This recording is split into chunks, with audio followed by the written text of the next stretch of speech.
Lucci, KO, Stussy qui se ramène avec tous les Vegapunk sur le bateau, l'île du Sphinx attaquée par la marine, sauvée par Weeble qui est capturé derrière.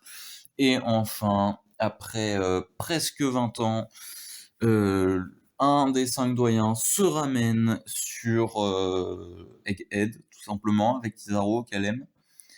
Encore un chapitre de folie, et encore une fois, la moitié du chapitre ne parle pas d'Egghead, on est sur quelqu'un d'autre. C'est vraiment, on voit qu'on est dans la saga finale. Oda, il fait le taf. Donc sur ce, on va passer à la review du chapitre 1073 de One Piece, Miss Stussy Buckingham. 俺はモンキー・ディ・ルフィ。お前らを超えて海賊王になる男だ。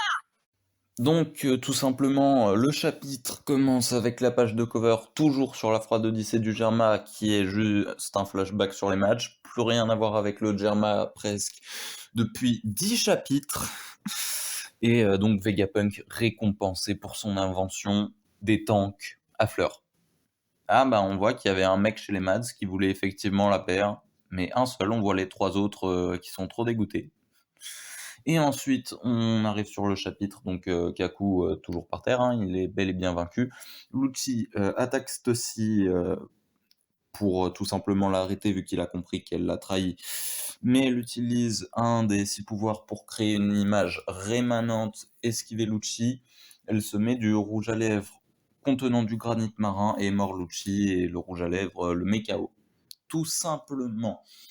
Une fois vaincu, il faut toujours arrêter les Séraphins, car elle a le même niveau d'autorité que Lucci, elle ne peut donc pas les arrêter. C'est donc Vegapunk et Edison qui foncent pour ordonner aux Séraphins d'arrêter. Et alors qu'il s'apprête à se faire dégommer, il est sauvé par Sanji et les Séraphins s'arrêtent. Voilà, donc à noter que pendant ce temps-là, Zoro était tranquille en train de combattre le mini Mihawk sans stress. En même temps, on rappelle, c'est un mini Mihawk, donc c'est normal. Ensuite, on voit que Luffy cherche Bonnie et Vegapunk parce qu'il ne peut pas partir sans lui. Il a promis à Sentomaru, qui est toujours mort a priori. Et tout simplement, Stussy se ramène sur le bateau sur ordre de Shaka, en bonus hein, évidemment. Mais pendant que Luffy cherche Bonnie et Vegapunk, on a le narrateur qui nous dit que un événement va se produire, la disparition du docteur Vegapunk. Bon, on n'en sait pas plus, on sait juste qu'il va disparaître du coup. Est-ce que c'est un lien avec le fait que Bonnie va avoir les souvenirs de Kuma ou pas? Ça, on n'en sait rien. Et ensuite, on arrive sur l'île du Sphinx, dans le Nouveau Monde, et on apprend que la marine voulait s'emparer du trésor de Barbe Blanche sur l'île du Sphinx, pendant que Marco était à Onigashima. Bon, encore une fois, hein, des marines sans cœur, finalement on a l'habitude avec la marine. Et t'as Weeble, qui se ramène pour protéger l'île du Sphinx, tout simplement. Et la marine se rend compte qu'il n'a pas été arrêté, et ils disent que sa force n'est pas approuvée. Enfin, n'est plus approuvée, voilà. Bon, après, est-ce qu'on peut dire qu'il est vraiment si fort que ça quand on part du principe que la marine n'a arrêté aucun Shichibukai? Bon, voilà quoi. Ensuite, tout simplement, on a Miss Bakin qui se ramène et qui dit à Marco que juste après, l'amiral Ryokugyu a débarqué pour le capturer. Donc sûrement après s'être fait humilier par Shanks en direct. On remet l'image juste ici. Je vous laisse l'admirer. C'est bon. Bon, allez. Donc, elle demande à Marco tout simplement d'aller sauver Weeble.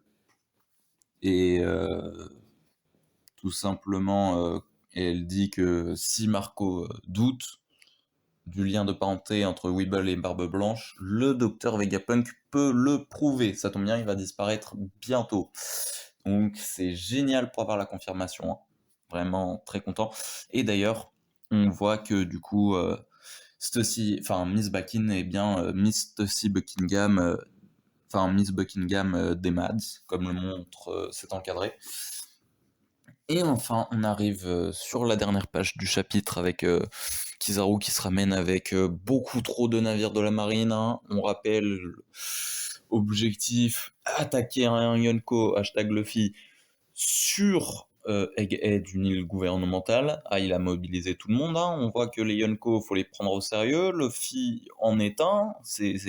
On le rappelle, hein, il faut le rappeler.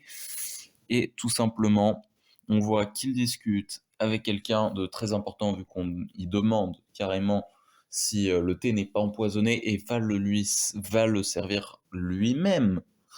Et tout simplement, on voit l'un des 5 doyens, Saint G. Garcia Saturne, qui est là et qui dit qu'il a rencontré le docteur Vegapunk il y a longtemps. Donc ça y est, hein, le mec a dit, bon, ça fait 20 ans, on est apparu dans le manga, il serait effectivement temps de bouger. Et tout simplement, on le rappelle, hein, les mecs voulaient que Luffy clans avant. Bon bah c'est un échec total. Il a carrément éveillé son fruit du démon à la place. Hashtag Gear 5. Faut que j'arrête de dire hashtag, désolé. Tout simplement, bon bah il se ramène avec Kizaru et beaucoup trop de navires, hein. C'est certainement un équivalent, voire plus, d'un Buster Call. Et voilà, c'est la fin du chapitre. Donc on voit que Oda vraiment, ça y est, hein, c'est la saga finale. On est sur Egghead, arc où on doit suivre les Mugiwara. Et en dehors des Mugiwara, on a suivi genre, comment dire, Kid sur Elbaf, Law contre Barbe Noire. On a suivi aussi Garp qui part à la ruche. L'île du Sphinx, Weeble qui a été capturé, Marco qui va le chercher. Vraiment, Egghead. On parle de tout le monde. Et du coup, on se rapproche de plus en plus de cette guerre contre Barbe Noire. Même si on n'en a pas parlé du chapitre, mais on y approche quand même. Bon, sur ce, likez la vidéo si elle vous a plu. N'hésitez pas à commenter si vous voulez discuter ou quoi. Abonnez-vous pour soutenir la chaîne, évidemment. Et moi, je vous dis à la prochaine. C'était Monkey D. Love. Bye.